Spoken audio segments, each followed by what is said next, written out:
Good afternoon, everybody. It's Monday, and we're going to do something fun. I've been talking to lots and lots of folks who are starting homeschooling for the first time. Many of you guys are doing homeschool or school at home with a virtual instructor. And something that I love to do with my kids when they were younger, when we were homeschooling, was we would make lapbooks to store all the information that we were learning. You know, it's important to keep track of what you've been doing, and yet without the pressure of having to have one more thing on your plate. My kids loved doing lapbooks, and so I wanted to show you, first of all, some of the ones that we've done and how versatile they are, and then we're going to come back on pretty much every day, as much as I can, during the weekdays for at least this week and maybe next week too, some of it, to show you some. We'll actually make some together. So you can be doing this along with me if you want. And really all you need is colored paper, a note, an actual file, what's this thing called? A manila folder, that's what this is called. You can get them in fun colors or whatever you want.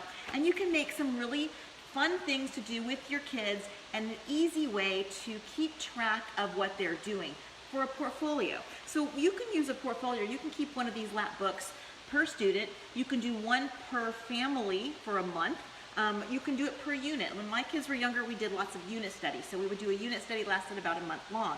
And so we would do one. This is an old lap book that we did. One of my kids made this, and this was on a geography theme that we did. We had taken a field trip to Castillo de San Marcos, which is in St. Augustine in Florida. And so I just slapped that thing on so that we would remember we took a field trip. So you can tack on things as your kids are doing them. And so this is just basically a manila folder that we folded into thirds. And then as we did that, I began to keep track of their progress. So we would do, if they had a spelling test, maybe they had 3 spelling tests during that month, I would just take one of them and I'd slap it in here. I'd take a couple samples of their math that they did. I'd take some of their handwriting samples. I might write a list of some books that they read. But because this was geography themed, we actually were working through a couple of sheets in a workbook that my kids really were loving. And so I saved a couple of the ones that we did through the month, and I just stapled them in the center here. We'll talk about how details to do this on some of the other quote episodes that we're going to do. And then you can extend them and make them bigger. This is a map that my son made when we were learning the different parts of a map, like what a peninsula is, what an isthmus is, and they created their own little island with a key and a cove and different things. And then if you open it up, we've got some spelling words. So there's all kinds of different things that you can do to record what your kids are doing, and it folds up super nicely into this nice little container. So this is 1 month's worth of work showing the progress that your kid made during that month.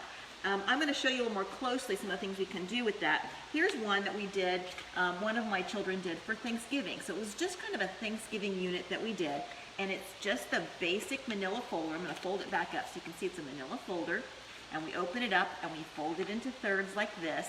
They get to decorate it, and so I had different papers and different things, and so we colored it and decorated it Thanksgiving themed. And then when you open it up, we talked about various things, and here's where some of these really cool books come in.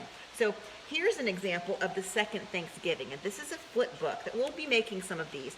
This flip book has 1, 2, 3, 4, 5, 6 sheets, okay?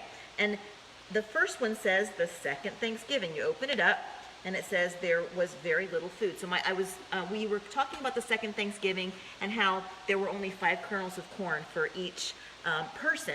And so we took 5 kernels of corn and we glued them on each page. The next one says the pilgrims only had enough for ... 5 kernels of corn. And then it just basically tells the story in 5 basic parts. Here's another one. This is a little kind of flip book called a matchbox, and it had some beads here, and it talked about how wampum shells were beads that the Indians used, and this was one of the points that one of my sons had discovered and wanted to make a little flip book. Here's one about the fur trading in the area, and he had a piece of fur he glued on it. We had here, this is the menu from the first Thanksgiving, and then we opened it up into another sheet of paper and made a menu for our Thanksgiving that we had that year. And so there's a lot of fun things that you can do with these to just make it enjoyable, memorable, and you can have the learning documented as you're making it. And so what you do is there's a whole series of different kinds of little fun flip books that you can make. This is one of my samples that I have lots of different ones where they're layered books, and there's a question and answer book. Let me show you this one. I just love this one. I kept a couple of them because I just couldn't get rid of them. This is a question answer book about the camel. And it's just an 8.5 by 11 sheet of paper that's folded in half. And then we cut up slits up the sides like this. So you can see if it's open. Let me open it all the way up. You can see how it's open all the way. This is just a regular 8.5 by 11 sheet of paper, folded in half. We're cut slits like this, and we fold it into a book. And this is all about the camel. And so when we open it up, first it says the camel, and we had some stamps, and they wrote the camel. And there were 4 basic questions we wanted to talk about with the camel. So this first one says, how can a camel go for 3 days without water? So I wrote that part, and then we flip it up, and my son wrote down he has 3 stomachs to store water. And he drew a picture of the stomachs with 2 with water in them. The next question, for what does a camel use his hump? So I wrote this on the top, and then as we were learning it, he wrote the answer here. It stores fat. And so he drew a really big lump right there with an arrow and colored it in kind of yellow so it looks like it's storing fat. But anyway, this is a way to document what they're learning and help kind of boil it down into just some basic points that they can always remember.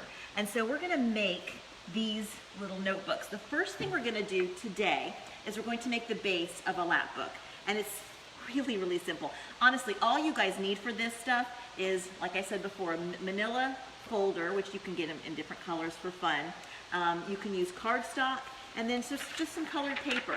And that's really all you need. Now you're also going to maybe want some scissors, some tape, or some just glue, like glue stick glue, and then some staples sometimes might help too. So the basic bone of the structure here is our manila folder, and all you're going to do is you're going to open it up like this, and we're going to fold it into thirds. We're going to take one side, this side, and I'm going to fold it over so this long non-tabbed side is lined up with the center fold. Let me do that right now, make sure you guys can see what I'm doing. And I'm just going to crease it. And you can make, if you want to do, let's say you're going to do 8 months of the school year, you can make 8 of these really quickly for each child, and you've got them in a place to store it in a magazine rack, and you've got their folders ready to go to fill up for the rest of the year. So, okay, I turned this one into thirds and folded it. I'm going to do the same thing with this one, and this side, the non-tabbed side, but the part that sticks out the most is also going to be lined up with the center. Let me fold that, and then I'll show you what it looks like again. Okay, so my new manila folder, okay, just a regular manila folder, open it up. You're going to fold the tab side, the side that has this little tab. You're going to make the long non-tabbed edge of that line up with the center, and then you're going to do the same thing with this one so it lines up, and you end up, there we go. You see how they line up together like that? Okay, and so it makes this nice little 3-sided folder. And I'll show you ways we can extend this out. It can fold out into bigger sections, and we can take all of the things that our kids are learning and we can pop those in to our wonderful little lap book that our kids can then have to look at. They can show their grandparents, and the grandparents come over. It's just really fun to have as a memory, as a keepsake. And at the end of the year, you might have 8 of these per kid. And you're done. You're good to go. You've got, if you put a sample of their spelling in each one of these, a sample of their math work, a sample of just anything that you've been doing, at the end of the year you've got 8 of each, or if you do 2 samples of each, you've got 16 of each, which shows progress. And that's the whole goal of having a portfolio for your kids for what you've done for school. It shows progress throughout the year. So you don't have to worry about, tons and tons of work to keep all this record keeping. Do it as you go and make it fun, and then your kids have a really good way of remembering. And when they're doing this stuff, let me just tell you, they will remember it better. When they are actually using their hands, again, this works for, the best it works for elementary kids. Middle school kids love this too. Honestly, they may sound like they're too cool for it, but really, they enjoy it too. But by doing this kind of stuff, the kinesthetic ability that they're getting by boiling information down into smaller bits, that helps them reason through what they've studied, and so they're actually remembering it better. So let's say you read a story together an account of a missionary or something that happened. You say, you know what are the 3 major points? What happened first? What happened second? What happened third? And have them list those things into one of the books. And then that way they have taken that and they've thought through it. Or it can be questions and answers. What are the things we learned all about a camel? And we can have them here. We have some for biographies. I've shown this one before on some of my older videos that I've done, and you can catch those on YouTube. I have a YouTube channel. But this is another sheet of paper. You can print out the head of the guy you're studying. This is Isaac Newton and his gorgeous locks of hair, which makes him a good scientist, I guess. And so you can make a little booklet like this, and then flip it up, and you can have a sheet all about that person. And so I just had this sheet. See if you can see it with the lighting. There you go. Maybe you can see it better now. So this one has when did I live? Where do I live? What did I do?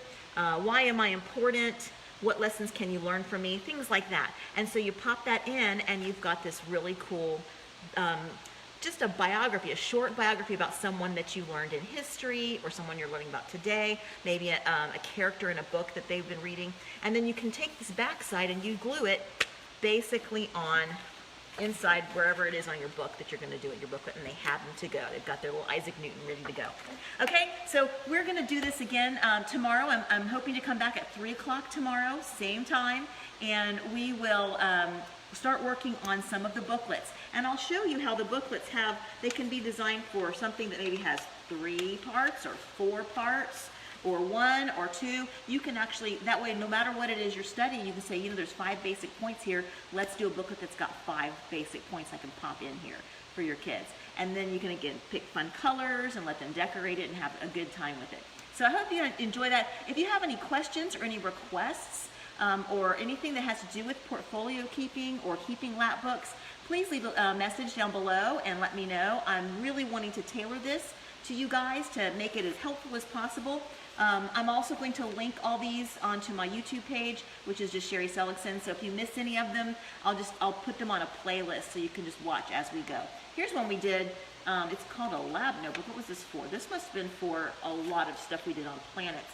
And you can see we did page after page after page, and their question and answer based on each section, and each one is a different color, so you can see how it's kind of a rainbow. And you can stack that thing and make that book as big as you want. So again, super easy to do, very inexpensive, lots of fun, and it helps you to navigate how to keep track of information that your kids are learning throughout the year. So thanks for joining me. I look forward to seeing you guys again tomorrow, 3 o'clock, right here. All right, bye.